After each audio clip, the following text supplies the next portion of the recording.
welcome to Georgia State Television's own Panther Report. I'm Ariane Johnson. And I'm Michaela Singleton. I don't know about you, Michaela, but I'm ready for spring break. I know what you mean. My midterms these past 2 weeks have been brutal. After the last one, I'm actually considering using one of my withdrawals. You haven't checked the university calendar lately, have you? No. Why? I don't know how to tell you this, but the withdrawal deadline is today. Really? Really. Oh. Well, I guess that means I'm not going to be dropping out of that class. You know, teachers really should give us more warning about when these deadlines are coming up. My suggestion would be to just put midterms out of your mind and start spring break off by hitting some of the fun things to do in Atlanta this weekend. You know what? I like the sound of that. Do you have any suggestions? Well, Jody and her team went out to find what's up in Atlanta this weekend. Let's see what's happening. Don't stay in your room this weekend scrolling up and down your Facebook page. Go out and experience the city of Atlanta. On the weekend of February 25th and 26th, Underground Atlanta will have various exhibits and film screenings celebrating Black History Month. There will be live entertainment at night. For more information, check out www.underground-atlanta.com. That's www.underground-atlanta.com. Various bands will be gracing the stages and venues all across Atlanta. Cro-Mags will be playing at the Vinyl on Saturday. The cost is $13 and this is an all-ages show. The Drunken Unicorn will be playing hosts to Gin House, Harvard, and Austin Archer. This show is on Friday the 25th. The cost is $5 for those over 21 and $7 for everyone else. The show will begin at 12 a.m. sharp.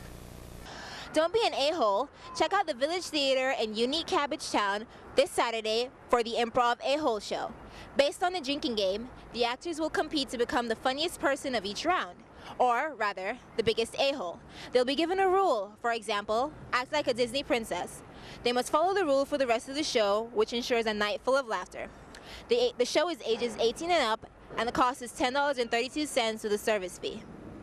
Go immerse yourself in the art at the High Museum this weekend. Delacroix to Picasso artwork, along with various other exhibits and a film screening, will be showcased. Saturday is college night, and the cost is $7 for students with their student ID. This event will have workshops and will even have some live music. Transportation is not an issue either. There will be shuttle service from 7 p.m. to midnight to the GSU, Emory, and Georgia Tech campuses. On Sunday, the cost is only $5. Check out high.org for details about each exhibit and shuttle information. If art exhibits, concerts, and plays don't interest you, you can always go watch the Thrashers take on the Florida Panthers. You know, with spring break coming up, there's really not a lot to do around campus, Ariane. That's true, but there are a few options. Well, such as? Well, if you're looking for something to do this weekend, check out Cinefest on campus. They'll be showing Enter the Void through Sunday, February 27th. For showtimes and information about upcoming film showings, please go to www.gsu.edu/Cinefest. All shows are free for students with their GSU ID. Definitely a good idea, and free works in perfectly with my student budget. You know, I don't understand how you're broke all the time. Have you seen the amount of student fees that we pay on campus? I may need to borrow Joseph's piggy bank from next week just to eat next month. Stop being dramatic. They aren't that high. Well, where does the money even go anyway? I mean, it's not like I really benefit from it. Well, that's a bit harsh, especially since you don't know where the money goes. The next segment might teach you a thing or two about our student fees at GSU. I just wonder if they're different than regular tuition, or why are they broken out?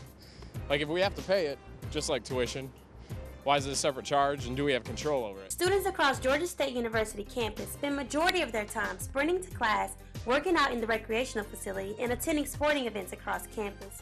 No matter how much students devote towards their work, they still find time to make note of where their fees are going. But some feel, is each fee necessary? So we ask you, GSU, where do you think student fees go?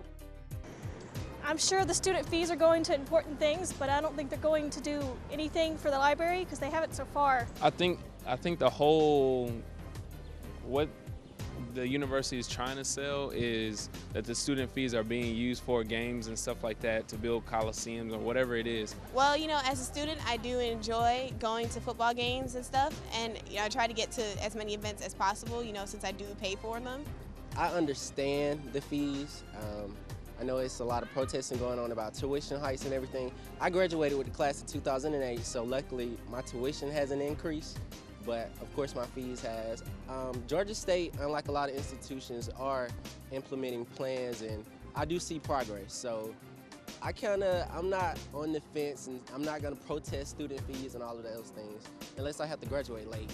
Well, you heard it here first. Georgia State University students' fees go towards more things than some. For example, it seems that 36% of student fees go towards an athletic fee, whereas 0.8% go towards international fees and 5% towards library fees. It appears that Georgia State students are aware as to where their fees go. However, some seem to acknowledge that majority of the fees should go towards education rather than leisure. With GSTV's Panther Report, I'm Brittany Hampton. Enjoy your spring break. Concert tickets for Bob Seger and the Silver Bullet Band and Keith Urban go on sale Friday, February 25th. Other ticket sales coming up include Bruno Mars on Saturday, February 26th, and Willie Nelson on March 4th. Go to livenation.com for more information and other upcoming shows in the Atlanta area. Also, there's a lot of local music playing around Atlanta. I highly recommend picking up a recent issue of Creative Loafing or checking out creativeloafing.com. Hey, Ariane. Who was that guy I saw you talking to the other day?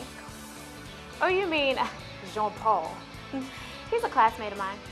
Well, maybe I need to take some of your classes if your classmates look that good. He's actually a foreign exchange student. Ooh, well, I wonder what that's like, being in a different country and adjusting and everything. Well, some of our team went out to get the scoop about foreign exchange students on campus. Let's see what they found out.